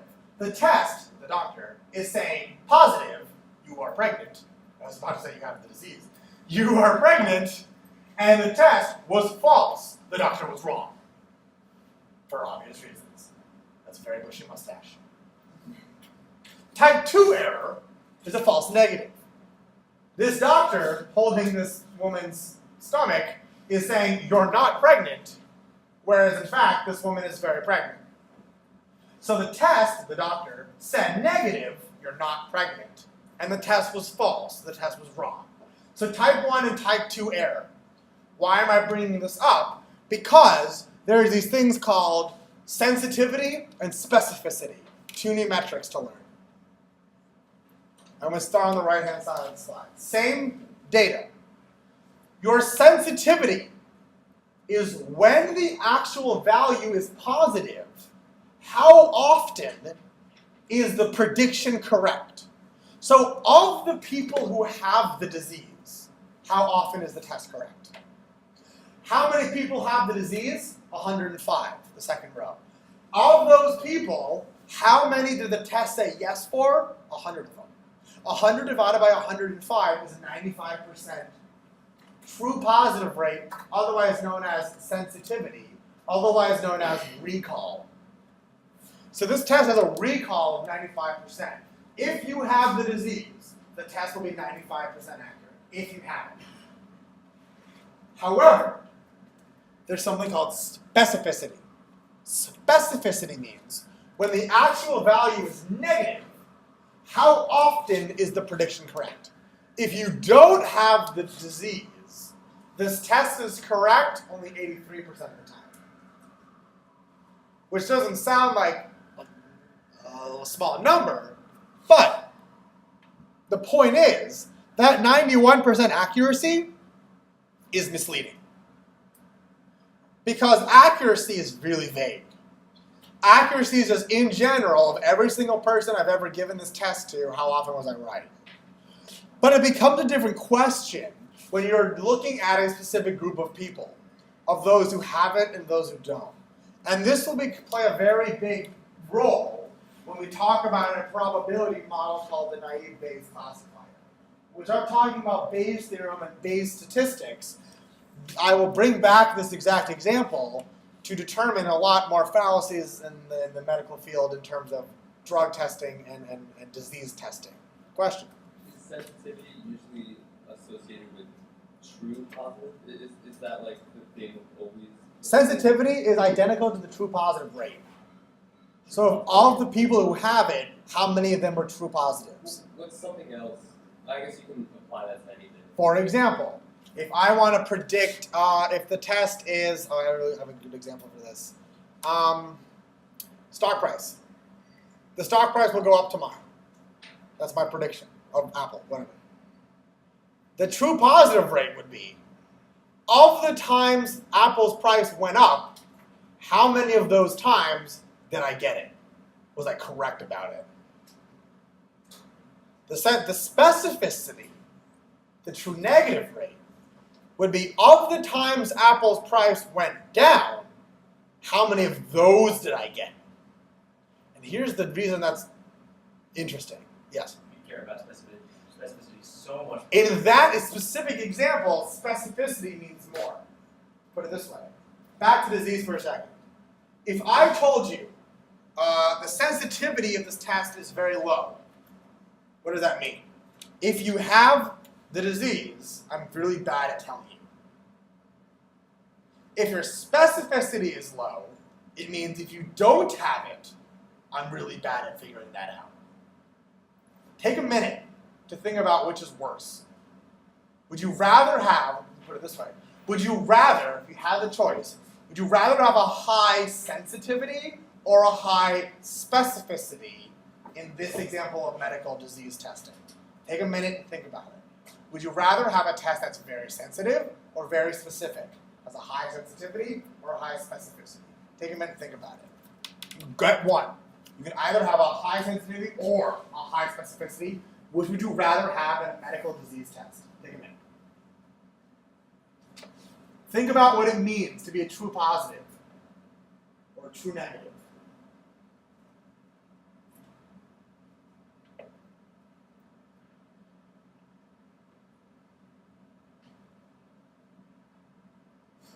Getting some hmms. Getting some fingers. Pop quiz. Who sculpted the finger?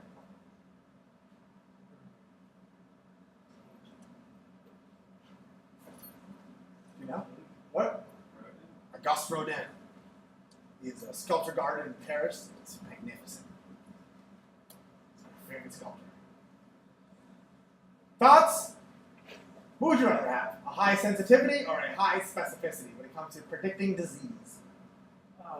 High sensitivity. High sensitivity. No one saying anything. I'm going to ask a couple more people. You guys feel.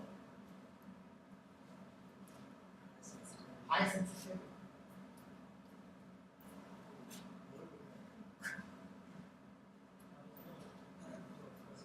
High specificity. Jimmy, what do you think? What do you think? High sensitivity, high specificity. High sensitivity.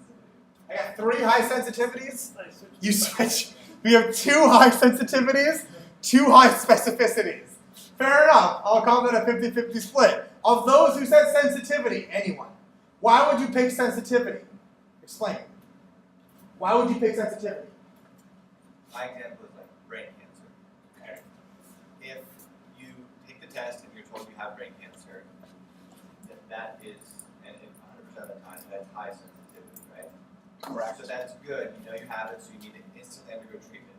So if you're told you have brain cancer when you actually don't, you might go through chemotherapy, it might be very painful and like annoying, but you won't die from brain cancer. You will just lose your hair and go through a lot of bad treatment. I'm going to go ahead and say cancer might not have been the best example because chemotherapy can do a lot more than just lose your hair. But I see your point. Your point is, I would rather be told I have a disease and not have it than have a disease and the test totally miss it. Personally, I'm getting some disagreeing looks. There is no right answer. There really is not a right answer, and I want to hear Matt's point of view. We provide genetic testing. Okay. So, I mean, for our company, at least, there is a right answer. What's the right answer for your company? 0 false positives. Because people inform treatment based on the results of the test, and a lot of our tests are like BRCA1, BRCA2. So, basically, if we said that you have this mutation, a lot of women get mastectomies based on this mutation. So they would go out and get treatment. If they ever had their genes tested and said, you incorrectly told us this, we would just be out of business at the moment. Yep. So we bias completely towards that. So you want to maximize specificity. So it depends on the type of disease in the end. Is that because your line of work is not as time sensitive as in like brain cancer would be? It's more of an optional choice to undergo that? Well, I think it's more in the sense that if they're told they have the mutated gene, which implies they're at a higher chance of breast cancer, they would go get a mastectomy, unless I'm explaining that correctly. This certain mutation or set of mutations lead to breast cancer in certain populations. So, Yes. so why is that considered the better alternative to being told you don't have it and not going wrong? Right? So you're wrong both ways. I love You have this. a chance in one way, right? There's a chance of being wrong. This is, okay, before this gets really deep, and it's going to get really deep, and I promise you this conversation gets very deep very fast. There is no right answer. There are, or there's many right answers, however you want to look at it. Ideally, you have 100% both, right? How, let me ask you this, how would you achieve 100% in both of sensitivity and specificity? Because it's possible. How would you achieve 100% in both specificity and sensitivity? Yes? Sensitivity, if you ran it 20 times, you can be 100% sure that you have it. Even simpler So you have a explanation. 95% rate. I want an even simpler explanation. How can I achieve 100% sensitivity and specificity? So easy. I just have to never be wrong. But that's it. If you're never wrong, you have 100% true negative rate and a true positive rate. The really weird thing is negative has a negative connotation. So when someone hears true negative rate, they automatically think that's bad. But it's actually a good thing. Specificity can be as important as sensitivity. To the stock price example. Which one's more important in your line of work? Specificity. Agreeing with Matt for the medical reason. Why specificity? Imagine if you were wrong and you were way, way off. You're going to lose money. If you're not, if like Apple is wrong, right, it goes down to, you can go from like 100 or whatever to 85 versus you going from 100 to 110. Like that's a loss. Like, So there's a much clearer answer in stock price for a very good reason. It's because not acting has zero consequence.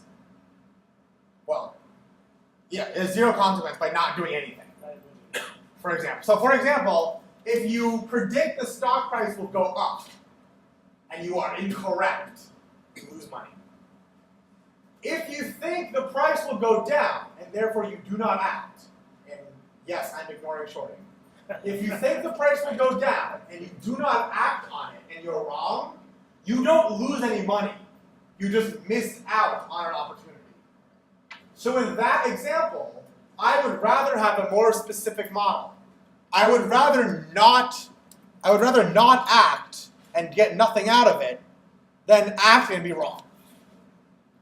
We can have conversations about this, I promise you, but I'm going to end it here because I want to get to the lab and we can have conversations after class and during the lab, I promise you. Could I ask for an example Of what? of a situation where sensitivity is clearly preferred? Where sensitivity is way better? Yeah, it's clearly preferred. Sure.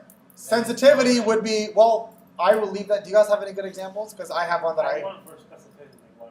I have one for specificity. Let's not do specificity because we just gave one for specificity. I want it for sensitivity.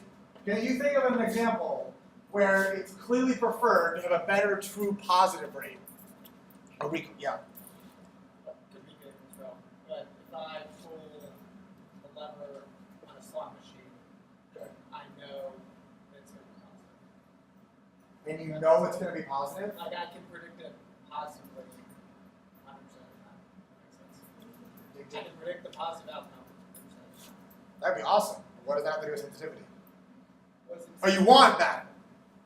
Okay, fair enough. Okay, fair enough, fair enough. So, something a little bit more believable. Now, you're always going to know what happens when you pull this lever on the slot machine. Because you can't. Right? Well, Well, I guess I'm misunderstanding your question. Maybe I'm misunderstanding. I might be misunderstanding what you're saying then. so the point of it is a positive outcome is unlikely, but very positive, whereas a negative has little consequences. Yeah, like you just lose a quarter or whatever. Yeah, versus winning a lot. Okay, I have one. It's a little simpler. Weather. So let's say you want to predict if it's going to rain. True, it's going to rain. False, it's not going to rain. A true positive rate of good 100% sensitivity is when it's going to rain, I'm going to tell you. Whereas the true negative rate is, oh, it's going to be sunny, guys, and then it rains a lot. It's much more preferred to have a better sensitivity, i.e., tell you it's going to rain when it's going to rain, as opposed to the alternative is, I keep telling you it's sunny when it's clearly raining outside. So in that scenario, is it going to rain, true or false? I would prefer a higher sensitivity, because it means I'm better at predicting the weather, and I'm not going to ruin your weekend plans. So that's a more simplified example of sensitivity being more preferred. But it'll always beg the question. If you're ever doing a binary classification problem, like a true or false question, you should always look into accuracy, sensitivity, and specificity. You should identify which, if one of them is more preferred, and always try to maximize the one that is more preferred. So on the next week, when I give you those examples for the project day on Wednesday, some of the problems will have a preferred sensitivity, some of the problems will have a preferred specificity, and you'll have to figure out which one you think is better than the other. One last thing before I turn you over to the lab is how to compute these numbers in Python. Scikit-learn has a built-in confusion matrix. So from scikit-learn import metrics, you predict your x, you call the confusion matrix on y, your response, and your predicted variables, and you get this confusion matrix. Is it pretty? No. How do you read it? It's still the same. The columns represent the predictions, the rows represent the actual. So if you want to look back at these slides, they're ordered in the same way. So your bottom right are your true positives, these 28s. These 28s are, the model said, yes, it was of type 1, and it was actually of type 1. Top left, the model said, no, it's not type 1, and it was type 0, it was correct. So, accuracy, 86.44. It's my true negatives plus true positives divided by 214 classes, 86% accuracy. Sensitivity, whoa. Of the times it was actually of type 1 consumer grade, I only got 55% of them. Specificity. Of the types that were industrial grade, I got 96% of them. This is how it can be so different. Accuracy does not tell you the whole story. You have to break accuracy down to sensitivity and specificity to get a better understanding of your type 1 and type 2 error. Your sensitivity and specificity can mean a world of difference. All right, with that, in the next 45 minutes, I will turn you over to the lab. I will walk through the questions in the lab and let you loose to work on it. You can also work on Monday's lab if you choose to with the linear regressions, or today's lab, up to you. But I'll walk through. The data set we will be using is the Kaggle Titanic data set. It's actually publicly available on Kaggle.com, our online machine learning community that we'll talk much more in depth about next Wednesday. Kaggle, Kaggle. Essentially, we will be predicting whether or not somebody survived on the Titanic based on certain demographic variables. Now, the response is going to be death. Or I'm sorry, survive, true or false. So true if they lived, false if they died. All right? The data set is quite simple, and I will even show it to you. The data set is quite simple. I'll actually just bring it up in Excel. Yes, I use Excel. Oh no. So, there are several columns. The main column, being the response, is survive. To walk through all the columns that you have, you will have, let me make this a little bit bigger. Control A. This is why I don't use Excel that often, because it's super slow. Okay. Passenger ID is a unique ID. Survive, 1 or 0. 1 is true. If it's 1, they survived. If it's 0, they died. P class is the passenger's class. Third class, second class, first class. Their name. This is the person's name who either survived or died in the Titanic. Here's their sex, male or female. Their age. You'll notice already, some of them are missing. Sibling spouse. Sibling spouse is a number which tells you how many of their siblings or spouses were on board at the time. So this 3 means that Master Swimming Paulson had 3 siblings and or spouses on board. Maybe he had 3 spouses on board. Who knows? I'll give you kind of a tidbit of history. Does anyone know what master means? Like when you watch Batman, you're like, Master Bruce. What does master mean? It means something. It's different than Mr. for a reason. Yeah. Not quite. I'll give you a hint. Isn't it weird how we have a miss and a missus, but not the same thing for men? That's what master means. Master actually means unmarried. Mr. is supposed in England. Mr. means married. Master means unmarried, like Miss and Mrs. So if you see master, that implies that that person was unmarried. Just in case that becomes relevant for the bonus question on the Titanic lab. This variable called parch actually stands for a parent-child, which, like sibling spouse, is the number of parents and or children were also on board the Titanic at the time. Ticket number, like what the ticket number they said was, like on the Ticketmaster ticket. I assume they had Ticketmaster. On when did the Titanic sink? Right? What day? April 14th, 1912. Fun fact. I do this problem a lot, so I happen to know the exact day the Titanic sank.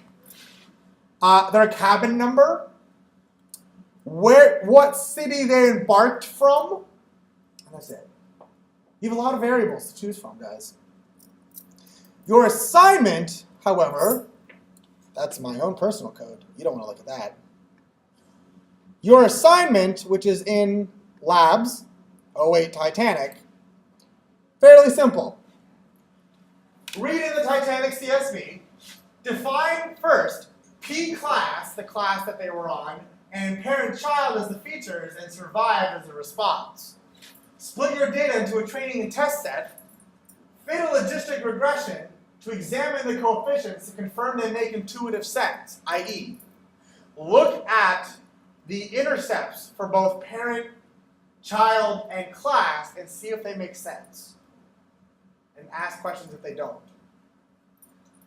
So look at this intercept and the coef when you fit your logreg.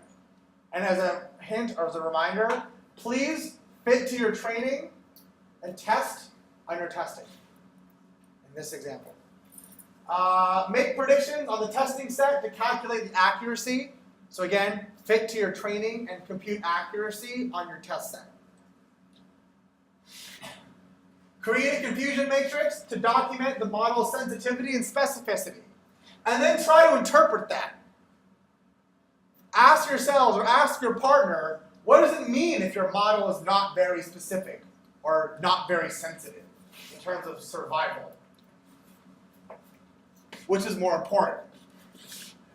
As a bonus, add age as a feature, how old the person was. And do the same accuracy, sensitivity, and specificity. As a spoiler alert, there will be a problem. What is the problem with age? You're missing data. I will leave it up to you how to deal with it. I've given you a few ways to deal with missing data in the past. I will leave that up to you. If you get all this done in the next 45 minutes, try to add more features. As a suggestion, I have had people in the past do the following. I can tell if a person is married or unmarried based on their title. So, whether or not someone was married might be a good predicting factor. But what if they were married and their spouse wasn't on board? You could make the assumption that if they're married, like they have Mrs. or Mr. in their title, and their sibling spouse is at least one, you could make an assumption that their spouse was on board. As another example, this is the best one I've heard so far, see if you can top it. Religious authorities. If someone has the word reverend in their title, they're much more likely to survive, I'll tell you right now. So see if you can think of some interesting features based on name or sex or combinations of these things. If someone is a male and has 0 sibling spouses and 0 parent children, maybe you can call them lone wolves and see if lone wolves are more likely or less likely to survive. Just saying. So I'll leave you to it for the next 45 minutes. And we'll walk around if you have any questions. But really, really, really take to heart sensitivity, specificity, accuracy. What do they all mean in terms of Titanic data set? So I'll leave you to it for the next 45 minutes. Acceptable.